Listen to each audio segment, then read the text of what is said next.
Oh, I want to be close. How come you look so good? Like, I don't know, man. I got a massive head. Look at that compared to yours. It's all in the angle. See now. No. Sit right next to me. Yeah, I got a big old head. Got to fit all that brain in there.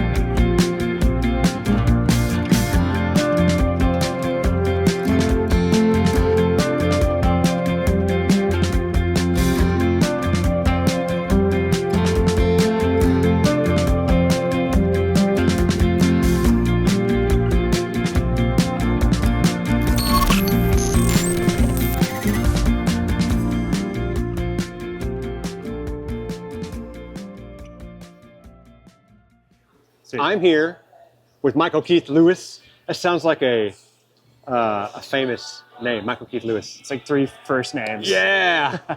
And you went down for? I'm out with Matt Kearney right now. My usual artist is Colony House, but I've also been out with Crown Empire, Jeremy Zucker, Joan, Gable Price and Friends, just whoever sends me a contract, I'll do it.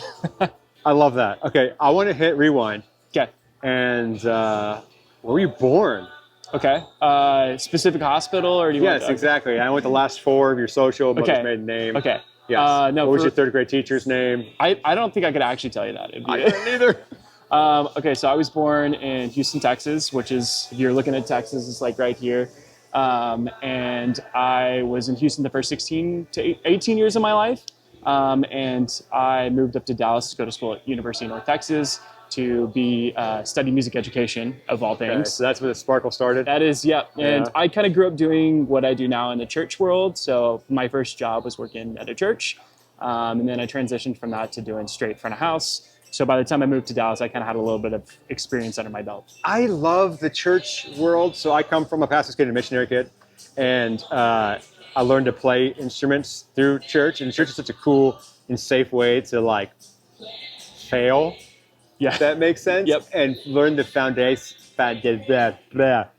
of the basics. Yep. Like I started with drums and drums with the bass, learned the root notes for the guitar, because if you can do G, C, E, D, you can pretty much do F sharp minor. For sure. and at least nowadays, there's so many like great churches that have a lot of insane technology and stuff, probably too good of technology, that I was able to use and learn growing up. So moved to Dallas in 2015 to go be a choir teacher, and started working for the university. I'm sorry, you went as a choir teacher? I was going to be a choir teacher. So I took piano lessons my whole life. Okay. And it just felt like the natural fit was to go into music education. Wasn't good enough to perform, in my opinion, but I wanted to continue doing music stuff. So yeah, so I worked for my university for a little bit, and about 2 years in, I was like skipping classes to go work at trees and like the local venues and stuff like that. And did a few like little pro bono tours with actually a band that's still around now called Little Image. And that kind of put me in some better situations where I started just doing touring, and I quit school, never looked back. And so that was 2017. I love the way you word that, pro bono tour. That's fantastic. Oh yeah, for beers and beans, baby. Just that's it. So what got your first sparkle in your eye for doing, okay, so I'm sorry, what side of the snake did you start at? Did you do monitors? Did you have always done in front of house? I always started on front of house. Have you done monitors? I've done some monitors, a lot of one-offs as monitors, not a lot of touring as monitors. However, most of the artists that I work for, I'm doing both. So I kind of, doing front of house / monitors. Yeah. So do you remember your first time ever mixing? First time, yes, actually. Yeah? So I started in the church when I was 14 years old, maybe. Our youth pastor at the time left, and he was kind of the guy that dealt with the soundboard and all that. At that point, I was like playing piano for the youth band, and he leaves. So one Sunday, all of a sudden, I'm doing the music with the rest of the team and not him. And I remember there was like a monitor on stage, and I needed to like hear myself in the monitor. And he had left the church, but he was still attending or something. And so I went and found him. I said, hey, how do I do this or that, and he said something along the lines of like turn the aux up. And so Yeah. I remember walking up to the board, looking at it, and it was like an Allen and Heath analog console, just all these inputs, and I'm like, where's the aux? But that was the first time, and through me kind of playing in that, I got more and more involved with the audio side of that world. So your whole trajectory started with where's the aux? Pretty much, yeah. And I still don't know where it is to this day. But yeah. Okay, so churches. Do you ever do a production house at all?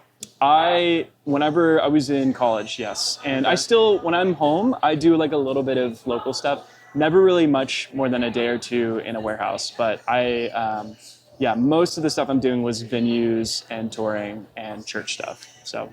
Okay, so your first ever tour. Yeah. The pro bono tour. Was it a van? Was it a... The first actual, I call that the first tour. That was the first like club tour where I was doing rooms that were, outside like church and weird stuff. The first actual tour I did was with this guy named Jameson Strain, who I still think is doing stuff. And he's like a Christian artist. And he had a bus and we'd go and we'd play like youth camps. Okay. And we'd do that for, like we'd go here, stay there for a week. And I did that for a month. So that was 2016. That was my first tour. First pro bono tour, that was 2017. Have you always done the CCM world?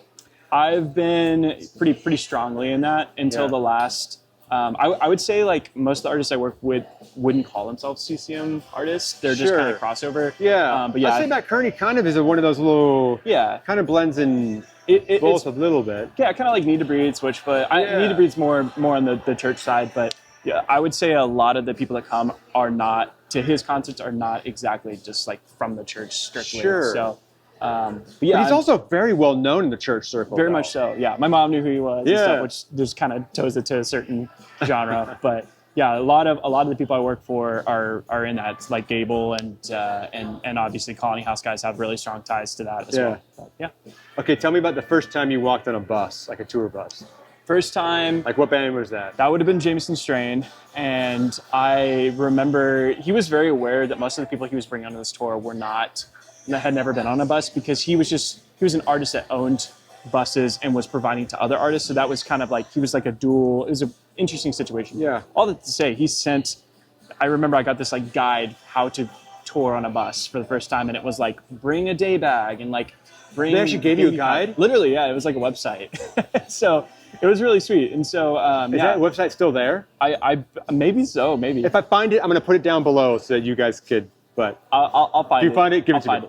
But yeah, I just remember just learning about like the number one rule of the bus, which is no number two. Yeah. And it was just cool. Just the idea of like sleeping on the place that is taking you everywhere was interesting. And I don't know, it was exciting. It was like, I felt the awe. It's like, I feel like I've made it, but that was, I didn't know anything. And here I am, and I still don't know anything. Minus the first rule, what advice did you give to people who are going to go on the bus for the first time? What advice would you give to them? Man, keep your shoes out of the bunk alley. Oh my gosh, I'm the worst offender. For some reason, my feet they get a little gnarly sometimes. Yeah. So like, I assume that everybody's that way. So just learn from that and take your shoes and put them in a drawer or put them in your bag or something like that. Because otherwise, that when you close those doors, it just kind of like turns into this fermenting. Yeah, it's gross. Yeah. So that's my advice. Do you change shoes throughout the day? I do. I do for sure one pair a day. I never wear the same pair twice because they get really gnarly. But I know a bunch of people who like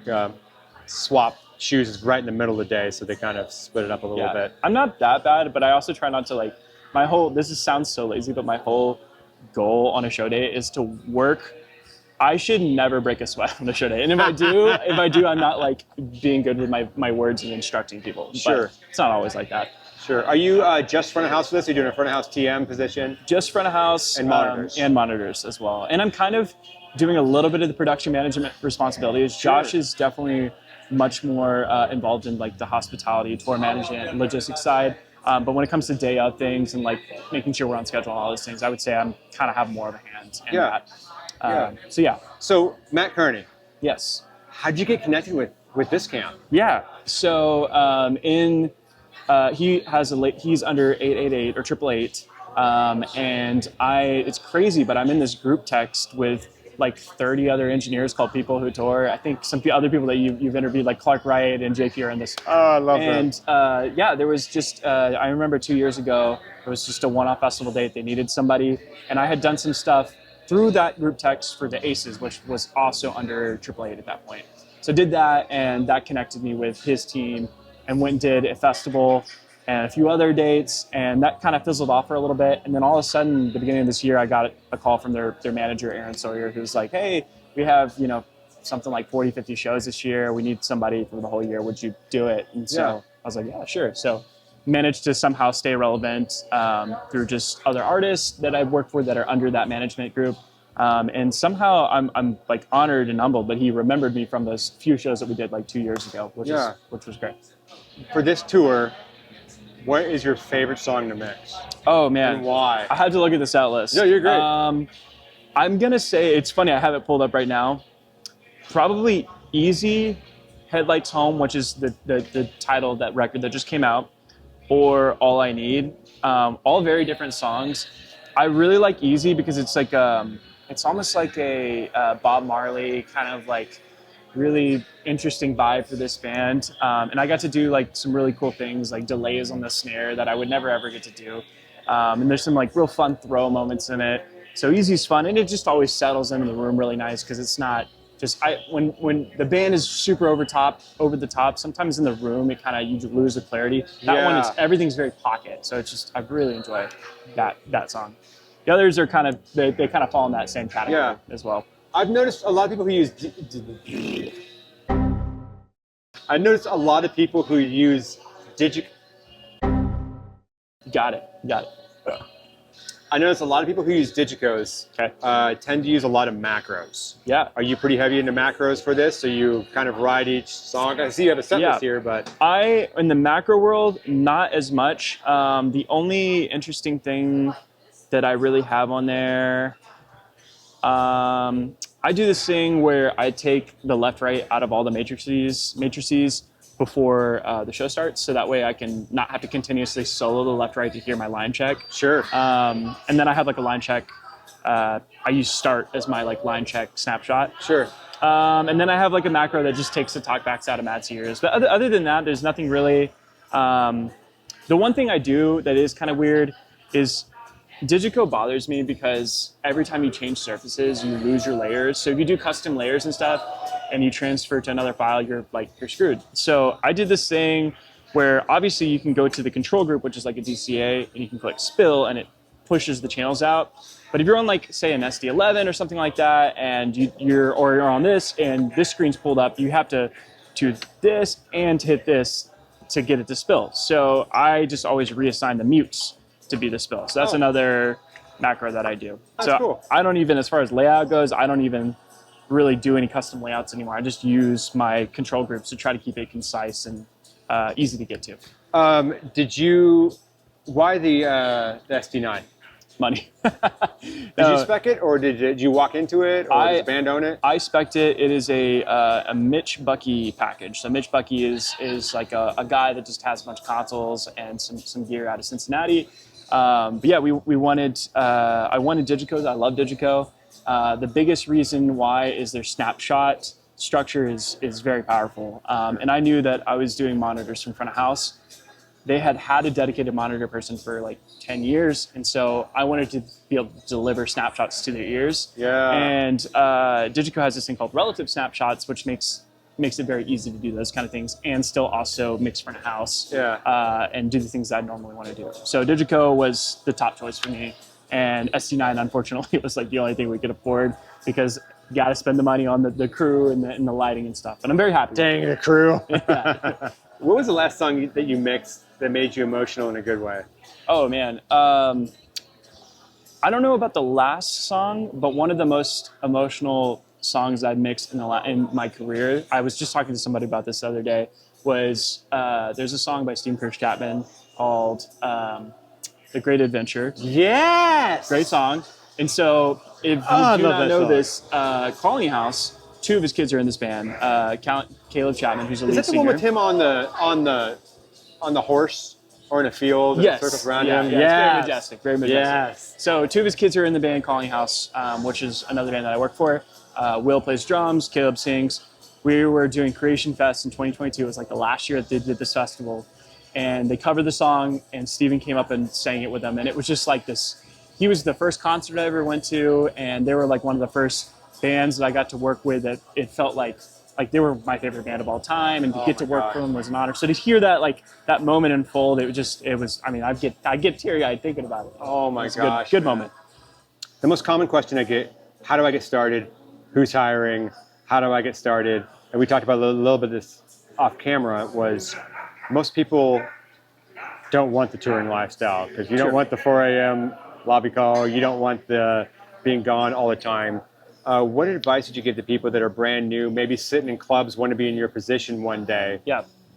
Or what advice would you give to yourself when you were sitting in that position before? Sure. I would tell myself, or I'd tell people that are in that position, to be okay with being flexible, to do things that aren't necessarily your number one thing. Yeah. The odds are you're not going to start touring as a front of house for a band or just a monitor person. Yeah. Unfortunately, in the market that I'm in, or even below, a lot of times managers are looking for a dual role person. They can't afford to have a dedicated tour manager, dedicated this, dedicated that. And so, I mean, you see it on this tour. Our tour manager is also the PM. I'm also the monitor engineer.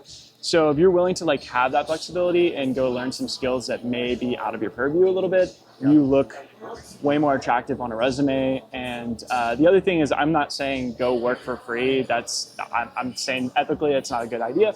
However, there are some great things that can come of you just looking for a mentor or somebody that you can be like, hey, I know you're very good at what you do. Can I come watch what you do? Can I come load in the show for a day? No expectations, things like that. That's how you make those connections where when someone needs X, Y, or Z, they'll think of that person.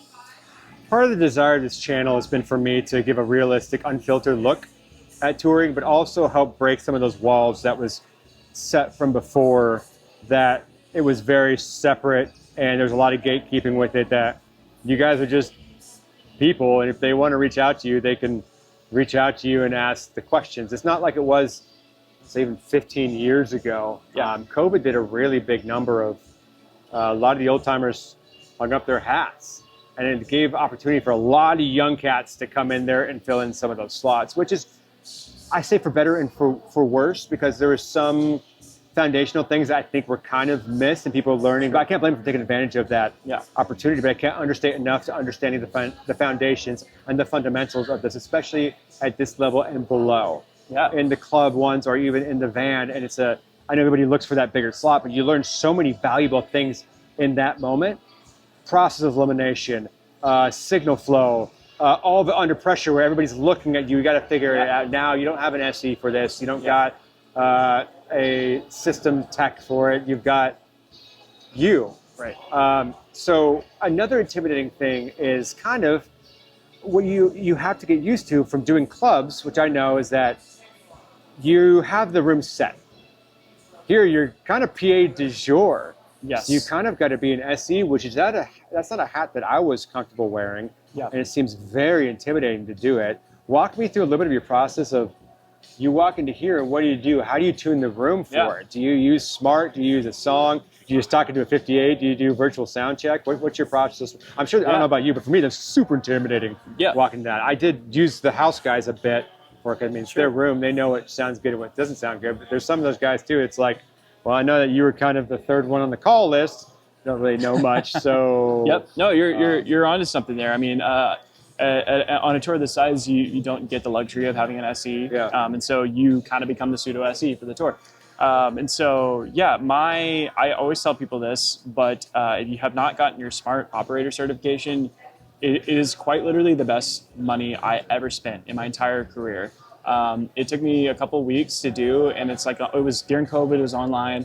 But Smart has streamlined this process for me. I mean, it used to be I kind of feel like I hear this or that. Now it's all quantified. I can look at a graph and it just says, hey, this is what, at least from this position, this is what's happening to the PA. Explain to people who may not know, what is Smart? So Smart is a acoustic measurement software that has a couple things built in. The biggest thing that I'm using is a thing called transfer function, which essentially takes what the mic is measuring and plots it against what is going directly into Smart. And so what you get is this line, and as it differs and goes above the 0 line, that you know that within the room, the PA is more low heavy or less low heavy, it's below the line. And so it's just a great way of looking across the spectrum and figuring out what the tonal footprint of your speakers are. And there's some other things, like you can check the phase wrap of things. You can very easily like dial in delay times and things for between zones. There's some other like impulse response stuff that acousticians use that's way beyond me. It's very powerful software. But so I walk in. Typically, I'll at least listen to some songs for like maybe 10 seconds just to get a quick idea of like, okay, this is going to be a problem because it sounds totally different here than there. I'll address where I should be measuring from. So in a room like this, it's pretty even from front to back. And so I'll just kind of put the mic here and do a few pink blast and just kind of figure it out from there.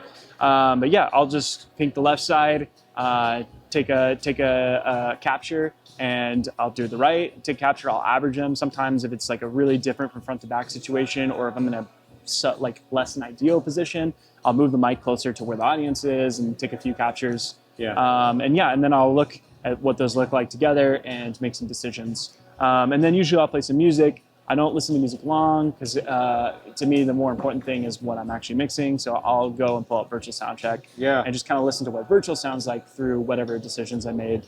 And then as far as like balancing goes, usually I'll start with just tops and then I'll bring other elements in. I'll make sure that the subs are kind of like at an adequate level. A lot of times, like if you just blast the subs right at the same level as left and right, it doesn't work with my personal mixing style. Like I mix with a lot of low end already.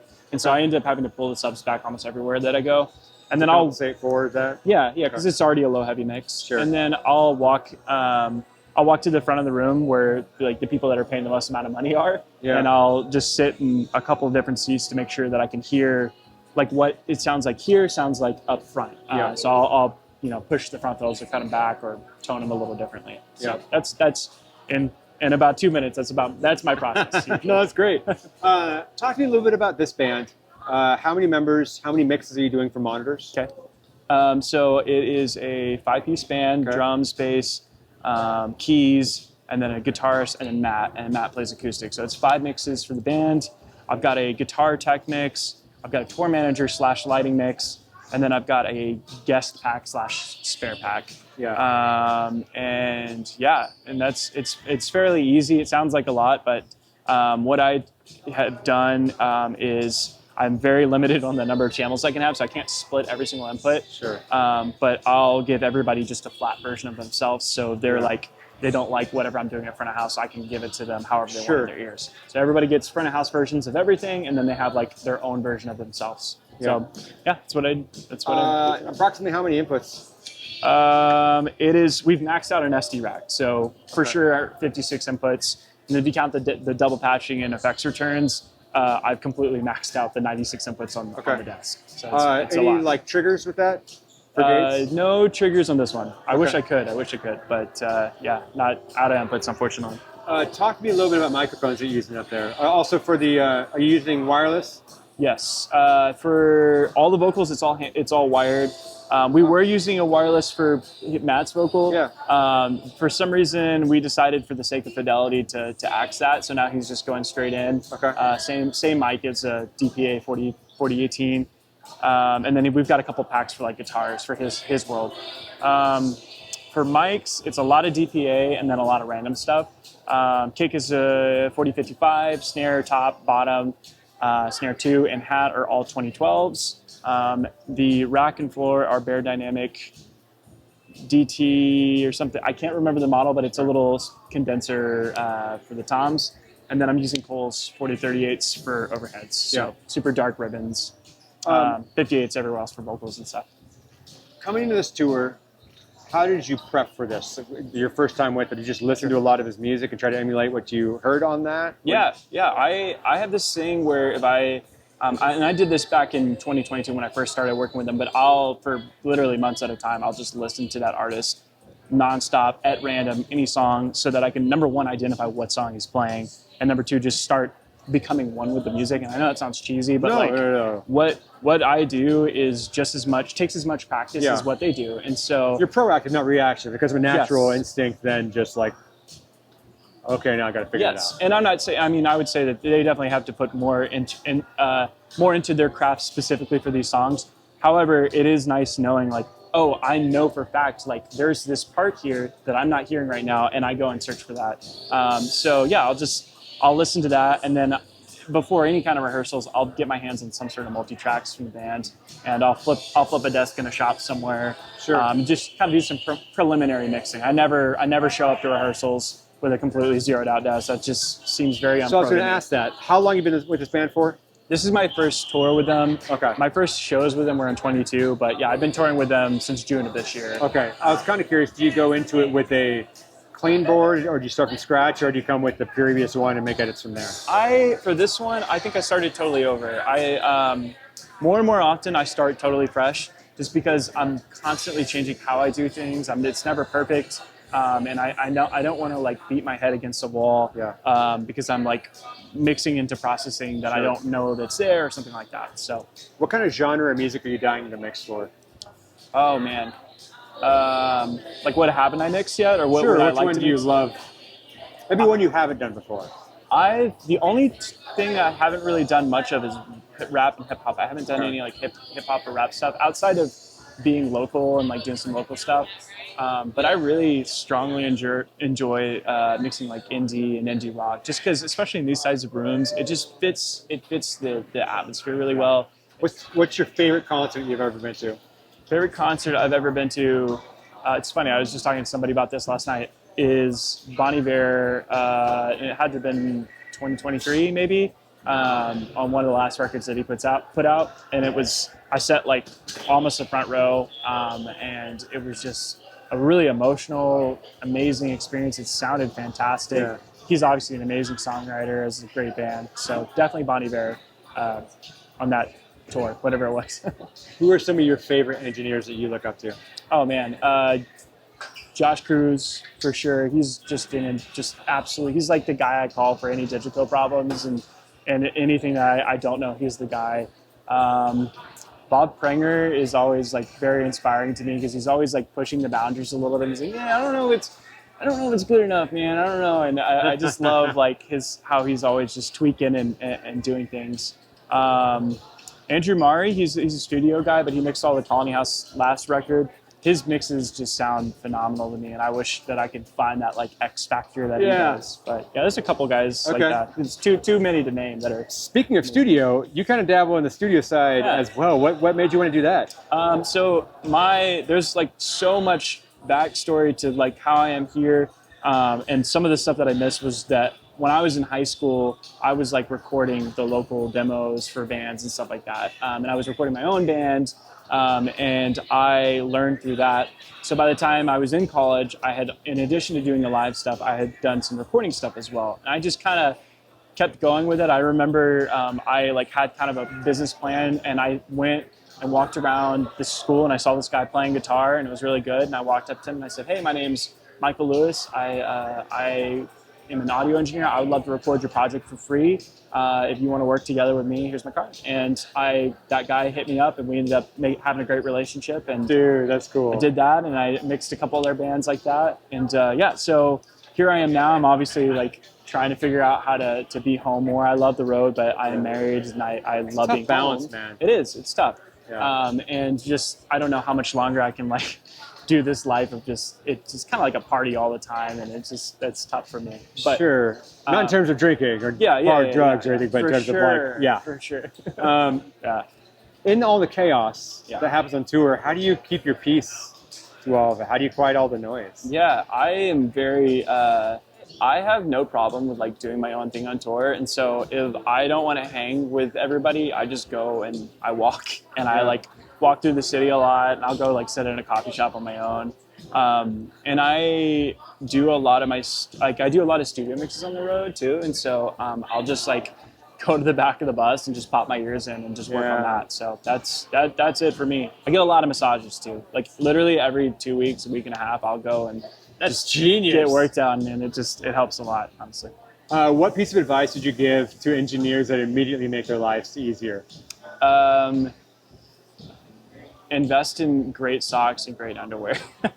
And buy a bunch, because like the more you have, the less laundry you have to do. It's so great. I have literally a month's supply of the same exact underwear, a month's supply of the same socks, and it's like the best money I've ever spent. It's great. If people want to follow you and you follow your career, where can they follow you at? I'm on Instagram under Michael Keith Lewis, MichaelKeithLewis. And yeah, that's pretty much everything that I post kind of goes through there. I'm also on TikTok under the same handle, but Sure. It's the same stuff. So. Or come to a Matt Kearney show near you. Bro, thank you so much for having me. Thanks, man. Cheers. You're awesome.